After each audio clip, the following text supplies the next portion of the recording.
I just think the focus right now in the culture is very, very top heavy with, I call this the gender identity industry, because it's identity medicine. That's what it is, right? So it's an industry that's forming around identity. And I think that most of the culture is in a swirl around the gender and the identity part of that equation. And what's lacking really in a big, big way is the industry part of that.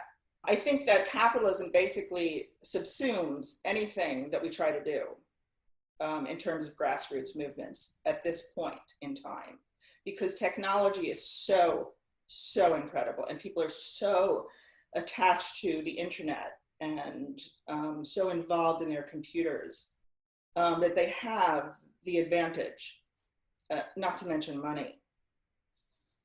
But during the AIDS crisis, a lot of gays came out and the medical industrial complex became involved in this community, small community, because of men were getting sick, gay men were getting sick in the population, right? So the medical industrial complex comes right into this grassroots movement before it's even like really fully formed, right? And starts sort of functioning alongside of them.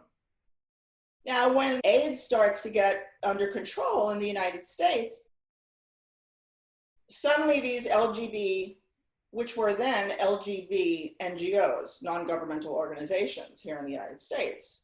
Tim Gill left his software corporation. He's a billionaire philanthropist, also, was involved in computer softwares and technology. He left his company to start, one of the largest LGBT NGOs, what has become LGBT NGOs in the United States. And John Stryker, who was in the banking industry, also heir to a multi-million-dollar medical corporation, leaves his banking career and comes and starts Arcus Foundation, which is globally driving the gender identity industry. And he forms this LGBT NGO, Arcus Foundation, which he funds through his medical corporation stock. And these two, build up a very, very powerful network, LGB and, T NGOs. The T is added, TQI was added around, I think, 2005. All the LGB NGOs started to add the T, the I, and the Q to the umbrella. Now, what we're looking at here, what I see, what I perceive, they've added this, the T, Q, and I, to extend identity medicine. AIDS is not paying off anymore. The medical industrial complex is already involved in these corporate identities, what they've formed, LGB as corporate identities. It's just same-sex attraction. LGB, that banner, is really a corporate entity now. But you can't really get more identities out of a sexually dimorphic species. You've got the L, the G, and the B, and you've got heterosexuals. What are you going to do now if you want to expand your market? Because LGB entered the marketplace and it became a juggernaut. I mean, in 2015, it was worth 9.9 something billion dollars, the LGBT market. Now it's worth $3.6 trillion in 5 years. I mean, that's wild. So in order to do this, in order to add these other identities, you have to have disembodiment, right? And they're deconstructing sex within the law. They're replacing sex in the law with gender identity. You can change your birth certificates, you can change your official documents, you can change your, driver's license. MasterCard came out with a credit card. You can change your name on your credit card. Whatever, it's sex that they're after. It's not gender per se. Every generation before us really has had a movement of young people, rebelling against strict gender stereotypes. And they never needed medication before to do this. They wore each other's clothing, the hippies had the long hair and the flowered shirts. And, so every generation has done this, every generation of youth. But now, enter the medical industrial complex. Now you have to change your body to express whatever stereotypes you're particularly invested in. In your writing, you talk about the shift from exploiting women's bodies to colonizing women's bodies. Can you talk a little bit about that in relation to autogynephilia? Yes. Okay, so exploiting women's sex for labor under capitalism, free labor, that's exploitation. Prostitution, pornography, that's exploitation. Exploiting women's biology for sexual gratification of men and for profit. The transgender identity, you know, the gender identity industry really goes one further in that they're trying to break the boundary between male and female. Okay, so once you do that, you know, now your sex, as in your genetic code and your DNA, is actually up for grabs. It's not just sexual expression or your sex as in terms of, you know, what makes you male and female, not just your genitalia. Yeah, and I appreciate also the distinction that you make between plastic surgery and denying biological sex, right? You make the distinction that plastic surgery doesn't attack what makes us fundamentally human, whereas transgenderism does exactly that. The purpose, as you put it, is to dilute the truth that we are a dimorphic species, to erase that truth, and to make it so that people are not rooted in their sexed bodies. You talk about dismembering as well, which makes so much sense and is so strange. You know, the kind of the world that I was really in was female health and all of these, like, you know, mantras like be yourself and love your body, and then at the same time, like the very like liberal birth world that I was entrenched in was also saying, oh no, but affirm everyone who hates their body too. Right? It was just it's so strange, and now I can only It's so weird. It's so weird. Such a disconnect. This is the real nut here. This is the real core of, you know, this issue is autogynephilia. It's a paraphilia of adult men, and definitely being underplayed in this issue. The man who is really the, you know, behind the apparatus here, his ideology, well, his name is Martin Rothblatt, and he considers himself a transsexual and a transhumanist. He's trained in law.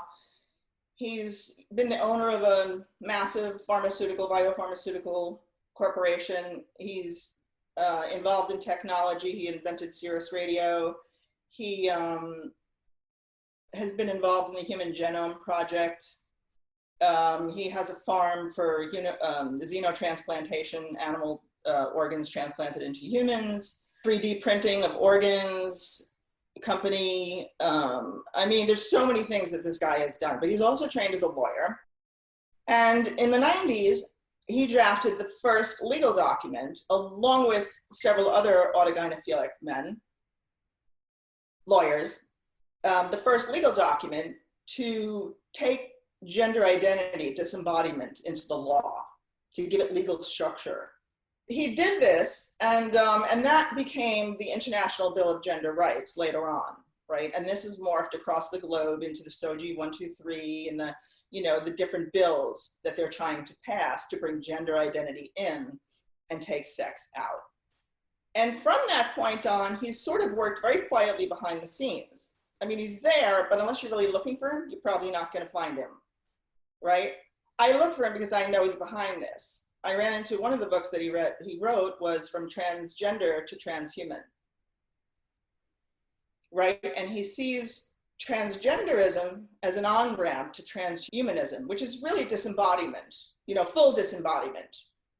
I mean, there's dissociation, disengagement with your body, and then there's full on, you know, you don't have a body. And this is where this guy is going, right?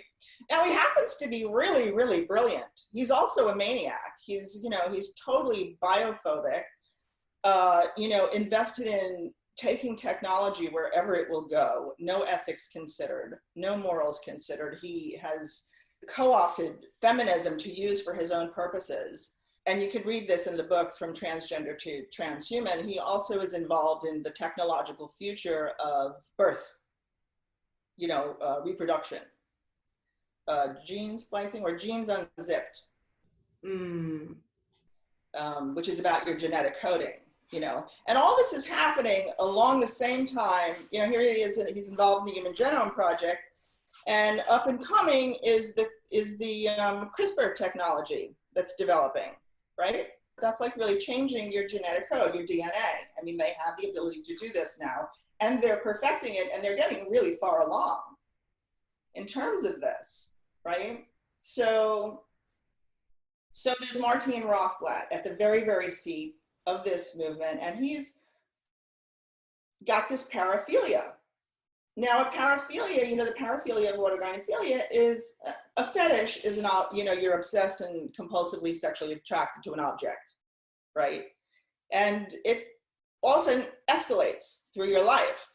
And autogynephilia, in this paraphilia specifically, the object is female biology. So here's Martine Rothblatt. He has this paraphilia with women as the object, their biology. And he has all this power and he has all this money, and you can see how this evolves from like cross-dressing for sexual gratification to actually invading women's biology, like the interior of their biology, taking technology to the point where you have colonized reproduction with tech, right? And then you have another autogynephile, Jennifer Pritzker, who was in the army, in the armed forces. I wrote a whole article in the Federalist, and I had to publish on the right. I'm not of the right at all. I've always been left all my life, but I've had to publish on the right because the left won't publish any of this, my research. So I published in the Federalist a whole article about the Pritzker family. They're a billionaire family in America. They're worth like 29 billion. And they're massively, massively invested in the medical industrial complex at so many levels, I couldn't even describe it, but I do mention most of them in the article. And it's the whole family, but Jennifer Pritzker himself, who decided in his 60s, after being married and having children, that he was actually a woman. So here's this man who's very, very rich, and of course he hangs out with all these other really, really rich people, who sort of engineer society to their liking. He's involved with other philanthropists. And he decides he's a woman. So one day he shows up in dress and pearls, as if this is what makes a person a woman. I mean, it's just so insane. And then he starts funding the hell out of this issue. He starts culturally driving the gender identity agenda through our cultural institutions, our medical institutions. And so everything you've just said is incredibly powerful and incredibly clarifying. There's the women that I've talked to who are questioning this, even who are like kind of in it, try to stay away from talking about autogynephilia. Like it's a very unpopular, it's like one of the most unpopular sets of things to discuss amongst the kind of transgender dialogue. Normalization of a fetish, taking that into the culture is really, really harmful, especially when it's objectifying somebody else. We don't take pedophilia into the culture and say, oh, these people are normal. This is normal to have this attraction. As long as they don't act on it, they're not really hurting anybody. Well, that's a lot of crap, because, if I know you're a pedophile, but you're not acting on that, I know you're a pedophile because you're telling me that. And if you're telling me that, you're telling me that for a reason, which is that you need validation for that, which really makes me a participant in your sexual proclivities, right? Now, with this fetish, which is being normalized in the culture, not just through, everything that I just spoke about, but, within corporate culture, this is being normalized. I just wrote a blog post about Goldman Sachs, how they're having these training meetings in their corporations for people to embrace transsexualism. Embrace men, basically men, that are coming in that are dressing it like, women, dressing like women, you know what I mean? Culturally accepted women's garb, they're actually cultivating this environment for these men to do this. They're having meetings saying, hey, if you're transsexual, transgender is really just a rebranding. It's a corporate rebranding, to make transgenderism cool for people, because, it's really hard to sell a fetish. It's the same thing. It's the same thing. It's a disembodiment, an objectification. And we are normalizing this. And this is like the real danger here, because we're just taking this right into, it's right in the market now. Everybody's selling it. Everybody's buying it. They're selling it to school children. You can be boys or girls. They're telling you in your classrooms now, and their sexual education curriculums are being changed. This is why nobody can speak about, womanhood and women's biology, because it's all being changed. Now, in the corporate level, they're telling people, you can't, you have to use specific pronouns, or guess what? We're not telling you this yet, but you're going to be out of a job, just like journalists are out of a job, professors are being out of a job, jewelers are being put out of a job. This is really getting terrifying. I mean, I'm terrified on the daily. That's why I write, because I would be consumed with terror if I didn't actually resist what I'm seeing. So that's why I pump out as much information as I possibly can. I'm terrified. People call me brave, heroic. Oh, you're doing this, you're doing, no, I'm terrified. I'm absolutely blind terror every single day. Yeah, introducing this into the cultural, into the corporate culture is really, really frightening. It's really, really frightening to me, because you're appropriating female biology, and this is okay. Not only that, but you're telling people that, this is their sexual proclivity. Why don't you keep it in your bedroom? Why are you letting it out into the culture and saying objectification and disembodiment, cool, normal, it's an identity, it's completely fine. Well, this demands that other people are involved in your sex life, basically, right? Because you need this validation, right, for your paraphilia. You need this social validation. So I'm set up now as your validation for your, paraphilia. This is not normal. This is not healthy. It's not good. It's not normal. Disembodiment is not normal. Disassociation is not normal. Sexually objectifying other people is not normal. And children are being exposed to this as well. How do you then kind of think about what's happening to young women, right? So if you're talking right now about particularly adult men who are colonizing female biology, objectifying women as a sexual fetish. Do you think that women are just collateral damage and they're just reacting to sexist stereotypes, which is why then they are seeking out medical transition? Or do you think it's just a kind of ripple effect of what the transhumanists are doing? Of dissociation, disembodiment? Well, I think that young women are particularly vulnerable to their images, as they're growing up and going through puberty, because of the culture that they live in, which is hyper sexualized and already sexually objectifies females all over the place. I mean, I walk down the street in New York City and I go past Victoria's Secret and there's a woman in her underwear, in her lingerie. Normal. If I go to the deli, what's in the magazines, on the cover of the magazines is 1950s porn, completely normalized, right? So what's taken the place of those pictures that are now being normalized in the culture are violent porn that degrades and humiliates women, which is available to young boys, at the flip of a button on their cell phones. Right? And this is impacting young women's lives, girls' lives, in high school and in middle school, because boys are acting on this. This is their sexual education. And there's like billboards of like, completely naked women in Times Square, 50-foot billboards, with their legs closed, of course. But, it's the sexual objectification of women is already completely normal and saturated in the culture.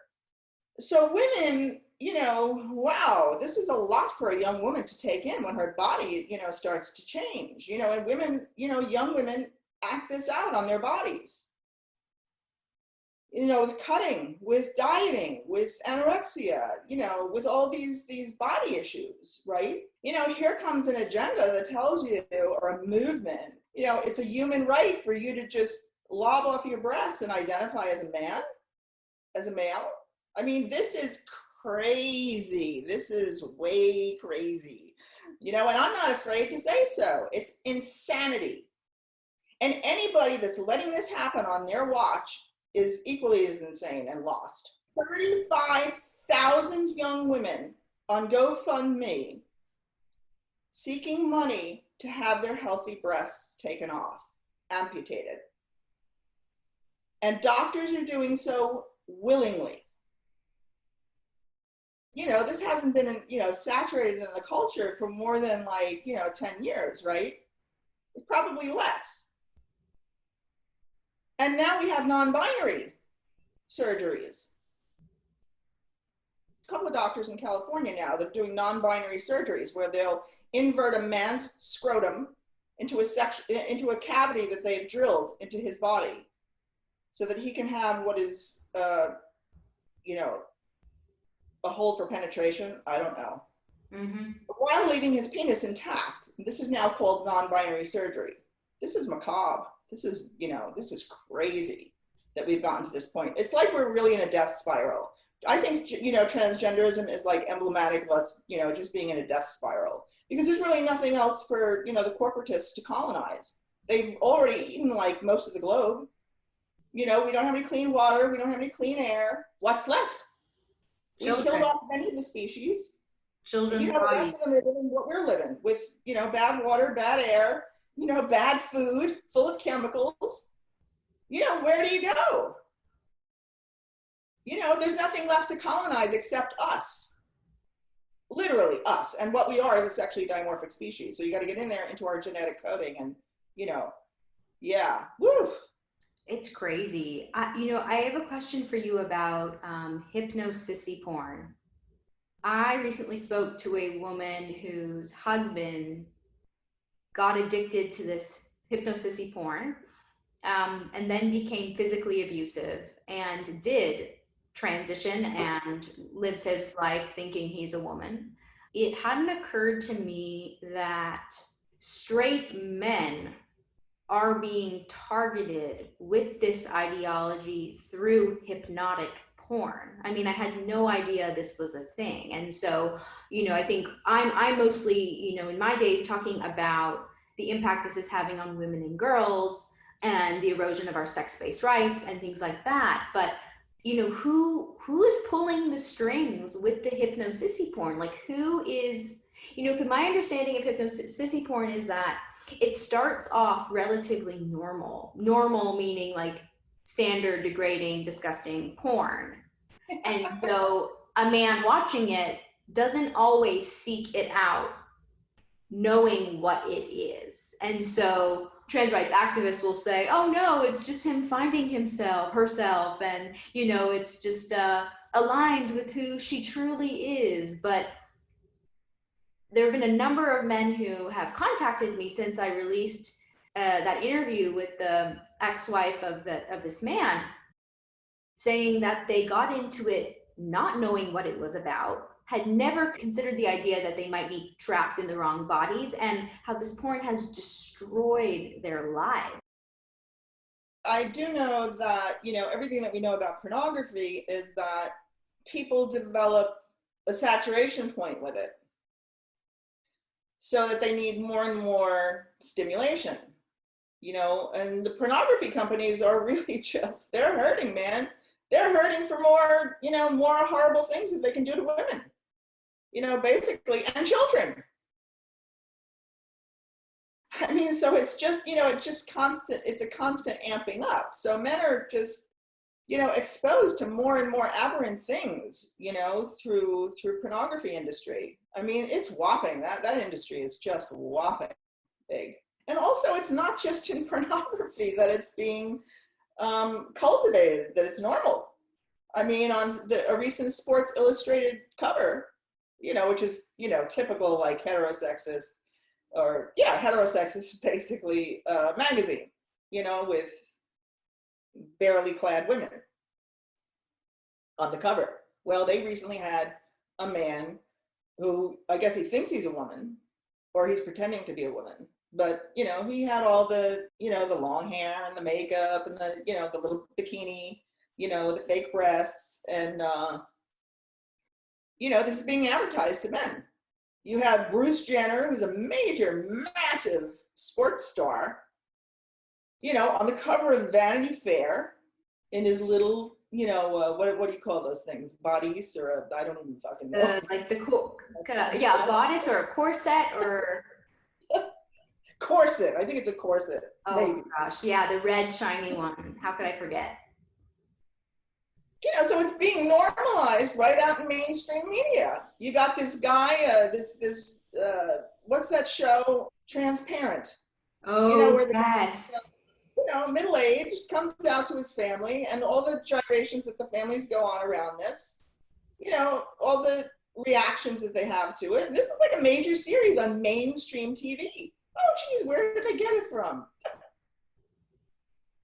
It's right in their face. It's all in their face. And so is everything that I'm saying about this industry is all right there. It's just that people aren't looking for it. Do you know what I'm saying? They're looking at what they're being told and they're not doing any critical thinking because it's just sort of because people are busy, they're tired, they're not activists, they don't care, they've got other things to care about, they've got children, they've got 2 jobs. You know, I mean, this is just some little fad that the kids are going through or that's, you know, but it's getting really intense now and people are starting to notice. So this is really good. I mean, when Goldman Sachs is selling you a human rights movement, honey, if you believe this, I mean, I got a bridge I want to sell you. You know? I mean, all the corporations are massively invested in this. Corporations don't massively invest in real human rights movements. You know, human rights movements come up against those entities, right? It's just, it boggles my mind that people just don't ask any critical questions at all. At what point in your research did you realize how big this was? Like, when did it first start coming up for you in your life? When did you start hearing whispers of it? How did this really kind of like all come together for you? You know, Janice Raymond, a radical feminist, wrote The Transsexual Empire in the 70s. I didn't get to it until the 80s.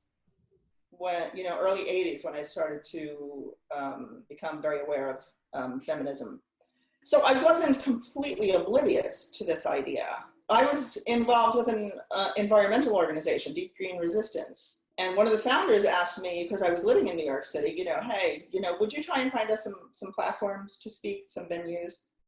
Because we're getting deplatformed everywhere. They were one of the first, you know, real human rights and environmental rights movements to be completely blacklisted over this issue because they acknowledged biological reality. They actually had some trans individuals or people identifying as trans within the organization and men, and they wanted to be included in the women's caucus. And the women were like, no, we'll help you build your own caucus if you'd like, but you can't be part of ours because you're men. And so they left the organization and they went along, and everywhere they tried to speak about the environment, they were blacklisted.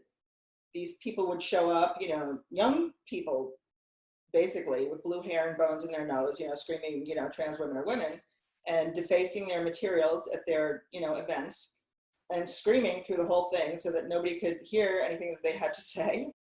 And so I thought, you know, here I am in New York City. This is a big city. There's a lot, you know, there's a lot of difference, you know, coming up against each other in this city.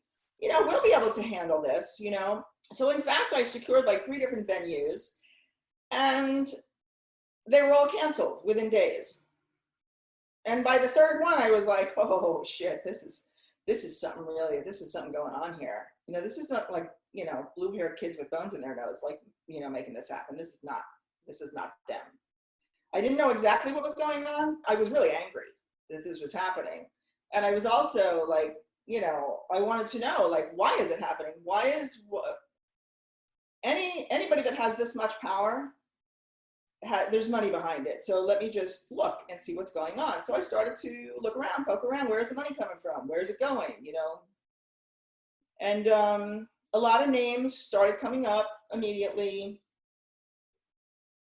John Stryker, Tim Gill, the Pritzkers, and their involvement in this, Rothblatt, Soros, George Soros, Drummond Pike, who operates the Tides Foundation, which is basically a tax haven for very, very wealthy people, and also makes their donations anonymous. They can donate to an organization that you don't know who they donated to because it goes through the Tides Foundation. There's Mark Bonham, another billionaire banker up in Canada, who's started this sexuality diversity organization, who sends around his little minions to say that sex isn't real. There was one of them, I forget her name now, she's actually thinks she's a man, and that sexual dimorphism doesn't exist. And she wound up in an interview with Jordan Peterson. Yeah, so I started seeing like a lot of the same names, and then I just kept going, with the research. Just going back and back and back, and who's funding what, and why are they funding this, and when the transgender stuff started coming in. At the same time, I got involved in social media. I wasn't really a big social media person. This was back in 2013. So I started to get involved in social media, and I started to share some of the information around, and I wrote this article that's like really peels the onion on this. It uses the Pritzker family, but I also talk about how they're emblematic of what's happening across different people, and organizations. It's not just them. These billionaires are funding our cultural and medical and educational institutions to bring gender identity in, right? Arcus has specifically said that. John Stryker of Arcus Foundation has come straight out and said that basically, if you don't adhere to gender identity ideology, you get no money,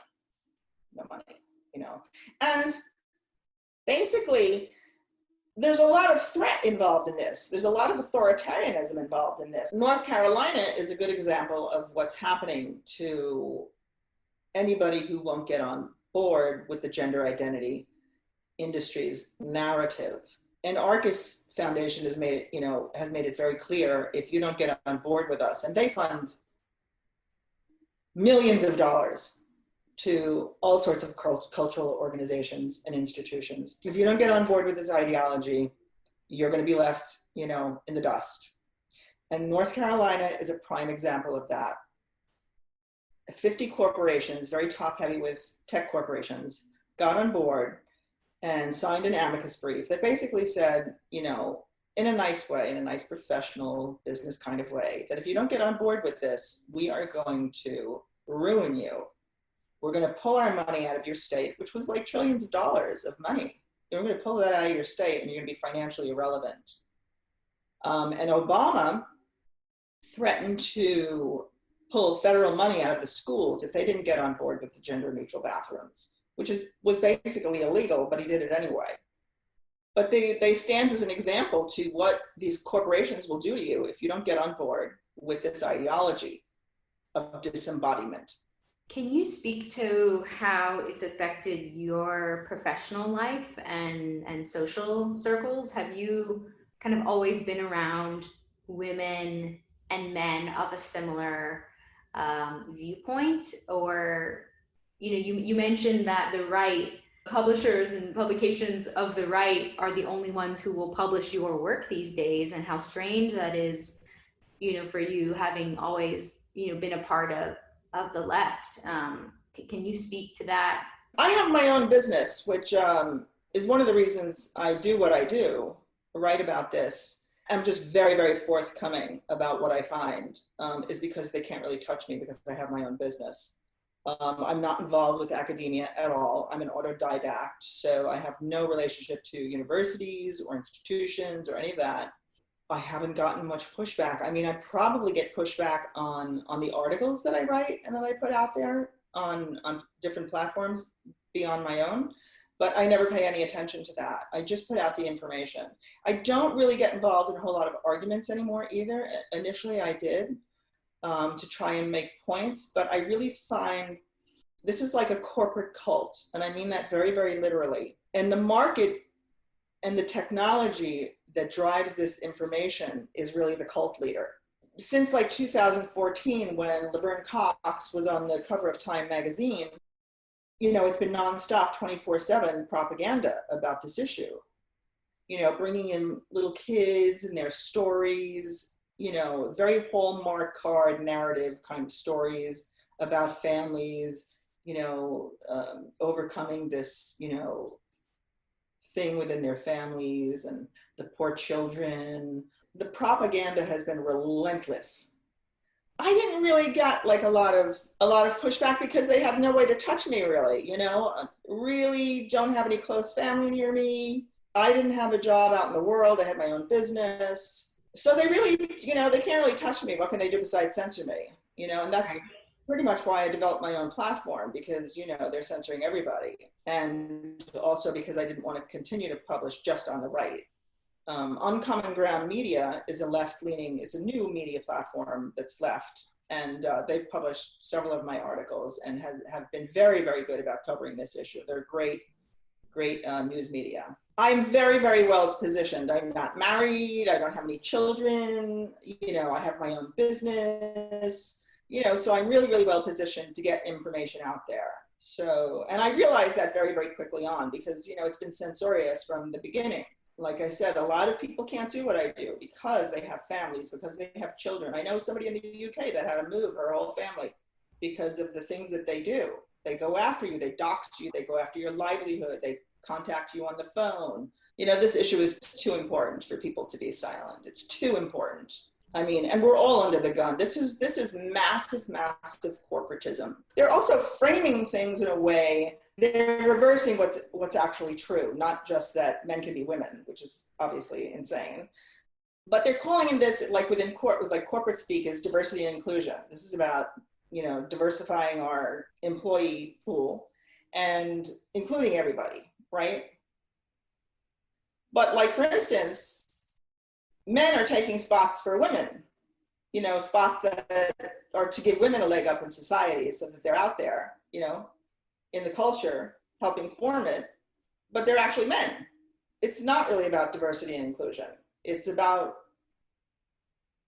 being homogeneous. You know, you have to have these thoughts. You have to be able to speak like this. You can't go out of the lines, you know, and this is being institutionalized. This is all corporatism, you know, expanding markets, colonizing. I find that there's such a resistance about agency. Like when I suggest that we as women are making very few choices in the world, or that these children are not free agents over their decisions to kind of take puberty blockers. Like there's a lot of pushback around the idea that we are being groomed and used as pawns and products in this whole corporatism. I wonder how much of this is ego on the part of the parents who are affirming all of this, or the friend who has a trans friend who wouldn't dare question their motives. What is your response to that? I think there's many, many more parents that have nowhere to go and are finding other outlets of support. Because this is, you know, the whole institutions and the medical institution and the media and everybody has been, you know, controlled by this constant propaganda. I think that, you know, parents have no place to go. So they start to create their own support groups. Some of them have, you know, more success than others. But if you take your child to a psychiatrist because suddenly they decide they have this alter personality and involves taking cross-sex hormones and, you know, they want to have surgery and stuff, and you take them to a psychiatrist and the psychiatrist thinks you're the one with the problem. You know, and the school thinks you're the one with the problem. You know, and your general practitioner says, yeah, here are the puberty blockers, give them to your new alternately sexed child. You know, whoa, that's a lot of crazy pressure. And like, what do you do, right? And everywhere you turn, this information is all like, you're the crazy one. So parents have been like really gaslit, you know? I mean, my heart goes out to them. I mean, my heart absolutely breaks for them. I mean, it's horrible, obviously, that the children are getting caught up in this, and they're the ones that are having their bodies, you know, mutilated, really, for this. But the parents, I mean, can you imagine just watching your child go through this? And I mean, there are children out there, young kids, you know, 15, 16-year-old girls that have gone and had their breasts removed, you know, without their parents' permission, you know, or started cross-sex hormones without their parents' permission, or are now developing facial hair and their voices are changing and they're going to be sterile. And, you know, those things can't be changed around when they get a clue. Right. It's horrible. It's horrible. Do you think this is a depopulation attempt? I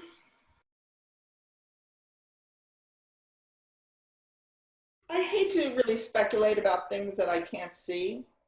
I talk about basically what I can see with my research, you know, what's apparent to me. Because already it's so overwhelming for people to hear what I have to say, what I can see, what I document, the links that I provide, the proof that I provide. It's already like, whoa. It's destabilizing because it's like an alter reality that's actually happening. Yeah. You know, but it makes them feel very destabilized. It makes me feel destabilized. The more information, I mean, I can still be destabilized, you know, on a bad day. This is huge. This is mammoth. The infrastructure for this thing is mammoth to drive body dissociation. It is mammoth. There is so much money in it.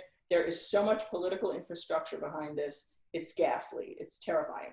So yeah, to bring even more of that in and to say, oh, it's related to this and related to that. If I can't see it, I don't go there, you know. Thank you for speaking to that. Yeah.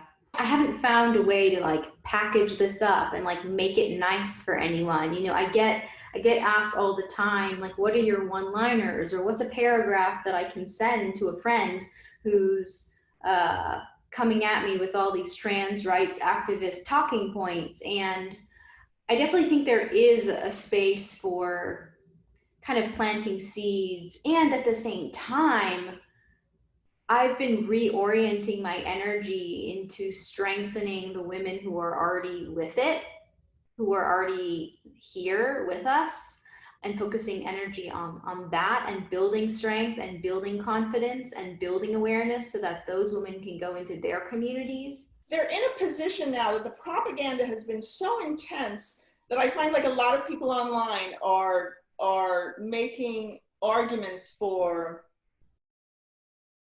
we are a sexually dimorphic species, and this is the proof.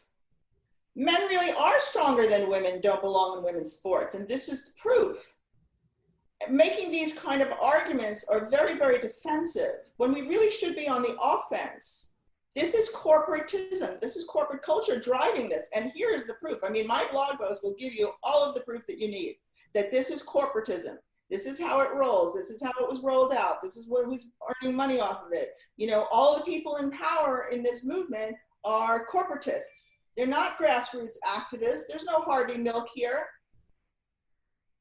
These are corporate men behind this, you know, corporatists driving this. All the banks, the major global banks are way invested in this, cultivating this as normal. Body dissociation as normal. It's corporatism. You know, so I think that is the offense, you know, that's the offense. That's where you go with this. This is how you talk to people about this. And also people understand the language of money. Mm-hmm. Bring in the money, get yourself, I mean, I have lots of elevator speeches, you know, which are like, you know, just a few lines of information, but they usually, like for instance, I gave you one earlier, you know, the LGB movement, that's a corporate banner. It used to be a market in 2015, generated $9.9 billion, that market, right? But now it generates $3.6 trillion 5 years later. So process that. Right. Take a minute. Right. Take two. But if you bring the money in, people pay attention because they understand that language. When you're talking about, you know, women's rights versus trans rights, it turns into this whole, you wind up supporting the whole ideology of trans. There's no trans anything. You know, 30 years ago, kids weren't screaming because they were in the wrong body. All of a sudden we have, you know, the ability to stop their puberty and get them on a fast track to a lifeline of attachment to the medical industrial complex. And these kids are coming out of the woodwork. Get out of here. It's insanity. How can you not see that, you know, this is driven corporately? But this is going on the offense, you know, to tell people about the money behind this, you know, and stop defending yourselves. We don't have to defend sexual dimorphism. You're kidding me. You know, everybody came from a mom, you know? I really appreciate what you're saying, and have also, been shifting towards this. A friend of mine, Alex, she's the gender mapper. She's the gender offender mapper. She's awesome, exposing Planned Parenthood and all this. And yeah, her line that I've been using is, if you're going to pretend to not know the difference between a man and a woman, then we can't have this conversation. Exactly. You don't even have the conversation with them. Nope, not having this conversation with you. Nope. You don't know what basic biology is? Go back to school. Then we'll talk. Well, they can't go back to school because the school's teaching nonsense now. It's crazy, like what's happening, that definitions of words are changing, definitions of terms are changing. I mean, it's that is very, very terrifying. But and also, you know, talking about the corporate structure behind this, global banks, massive corporations, massive media, global media platforms, the largest international law firm in the world, they don't get behind, you know, a minuscule part of the population's identity issues. You're kidding me. You know, these entities are all driving this and supporting this. Corporations and banks and governments and stuff don't do this. Human rights organizations come up to fight those entities. I mean, the water protectors in Dakota who were trying to stop the oil pipeline on their land were vilified and taken apart by the state. They sent in attack dogs with the police to try to drive them off their own land. That's a grassroots movement, hello. You know, they didn't get any corporate support. You know, they don't have any banner, they don't have any flag. They replaced the flags in the White House during Trans Remembrance Week, which seems to happen every week, but you know, it was Trans Remembrance Week, I think it was last year. They replaced all the POW flags in the White House with the trans flag. And they had representatives of the state on the House floor reading I Am Jazz. Now, I Am Jazz is about a boy who's had his genitalia operated on 3 times now to make it look like a woman's vagina. He's had his penis removed. A mainstream media platform, People Magazine, everybody knows People Magazine, they covered his penis party, his penis goodbye party before he had the operation, celebrating with a cake his castration. Now, if this is not absolute madness, and if you can't see that this is absolute madness, I'm moving on to somebody that can, because you can't see the madness. I mean, that's just insanity. We've lost the thread here of our humanity in this. We really, really have. That's a horrible, horrible thing. Yeah, I forgot about the cake. I forgot, you know, I used to watch I Am Jazz on TLC before I had kind of come out of my indoctrination, but I'm really curious how women or men snap out of this kind of mind control, because I was in this. I was in it. I was indoctrinated through my birth doula training, you know? It is, as you say, it is everywhere. And once you see it, you cannot unsee it. And it is, I get messages from women all the time that they have had to stop watching TV. They can't go anywhere. They can't talk to anyone without it coming up. It has permeated everything. And I was, I think, a really good target for this ideology to be a kind of foot soldier. You know, I was like an empathetic young woman wanting to like do good in the world, and people are telling me that this is how you do good. this is how you be good. This is how you open your circles. And it's just, yeah, as you said, it's absolutely absurd. And we really need to, yeah, I agree, focus energy on being on the offense and moving on to women and men who are in this fight with us. And organizing, I mean, not just, getting with them, but organizing against this. I mean, it's so, so important. I mean, I'm not even painting anymore just because there's just so much to do. I mean, I have people coming at me all the time. What do I do? What do I do? Organize, find somebody else and organize something. It doesn't matter what. People really, really get hung up on, well, anything that I do would be really small. So it's really insignificant. So I'm not going to do anything. They want to cure the whole thing or see that there is a cure before they participate. And this is not how it goes. This is not how we fix things. This is not how we help things. You have to do your part. I sent out a tweet fairly recently to people just thanking people who are at home who really don't have an option to organize outside in the world because maybe they're old, maybe they're disabled, maybe they just, they have children, maybe, there's many things that'll keep people plugged into their own life as opposed to being an activist. But they're tweeting my material around and it's like, look, we are so censored at every front. So these people are really, really important. They're getting the information around. They're circulating this stuff. This is so, so vital. And I just thank them. And I'm telling you, the thing got like so many people, like hundreds of people responded to that one.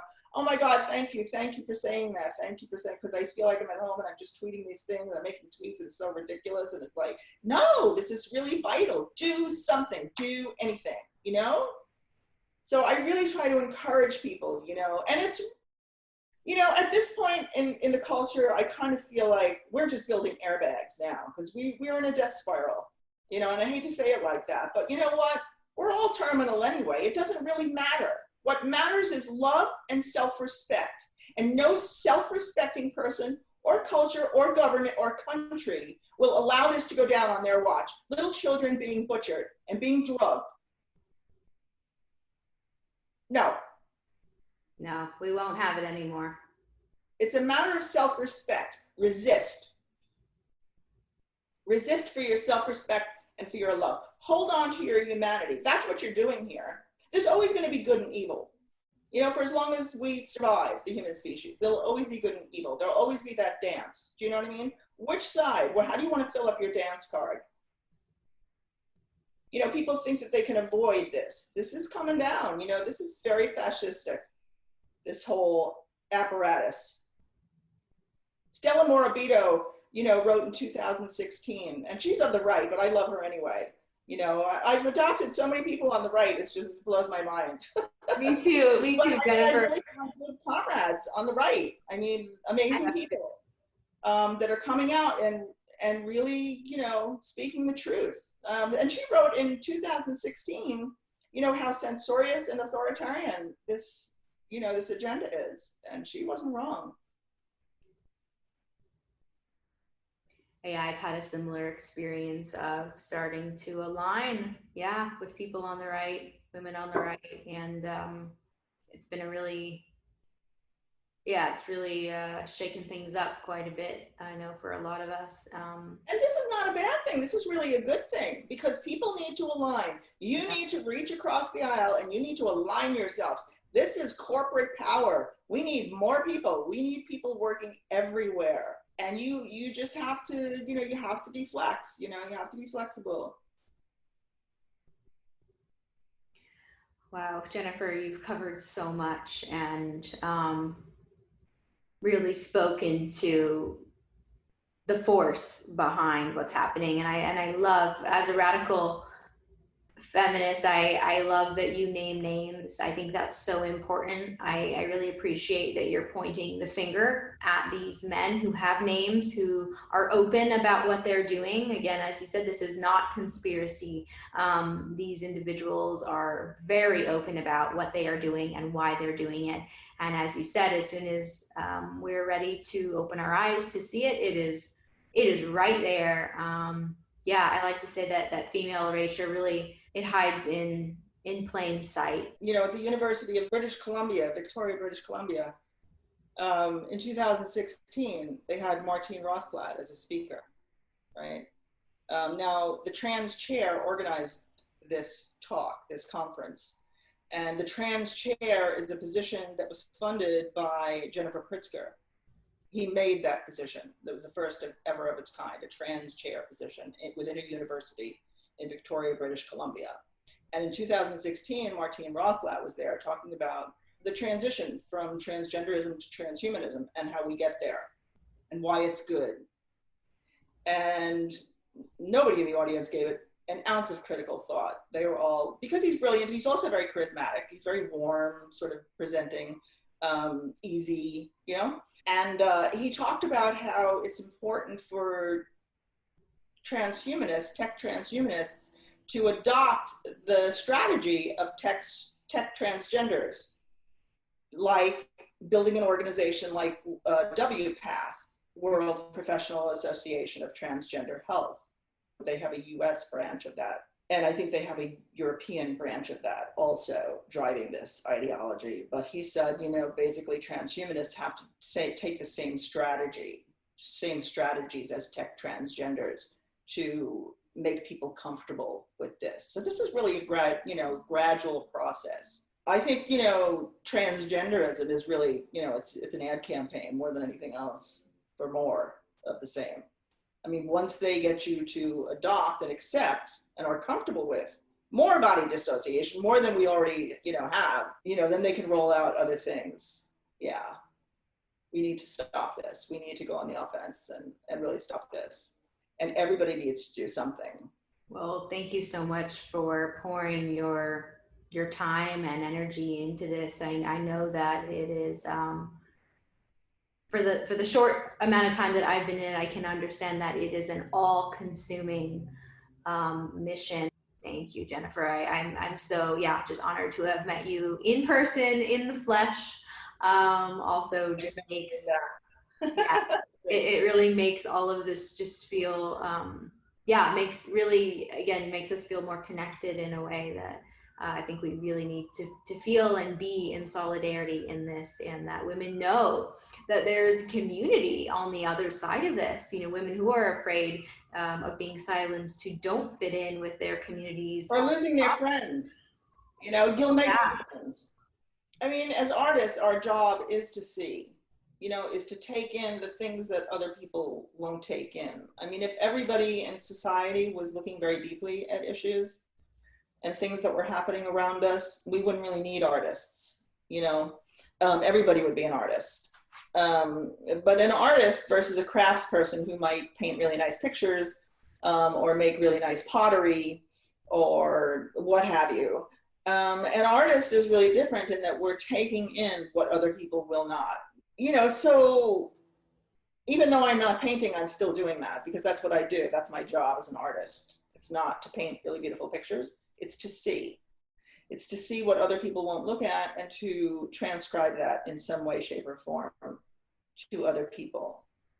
You know, and when you're doing it visually, that's what makes a painting powerful. When you're really seeing something and you're conveying that visually to some other people, you know, even if it's abstract, you know, it's coming across because you're seeing, because it's in you and you're bringing it out. So even though I'm not, you know, not painting right now, I'm not really lonely for it, you know, because I'm doing it on another level. I mean, I'm taking in a lot of stuff because we talked about that earlier. I mean, I take in a lot of information and it's a lot of horror. It's kind of ghastly, but, you know, I'm very well trained at this age, you know, to process that well and to send it back out so that I'm not carrying that around with me and it's infecting my body and my mind and my life.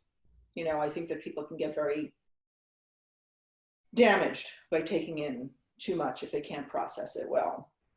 But, you know, artists, we learn that from early on, how to do that. Thank you so much, Jennifer. What a beautiful note to leave off on as a fellow artist. Pleasure.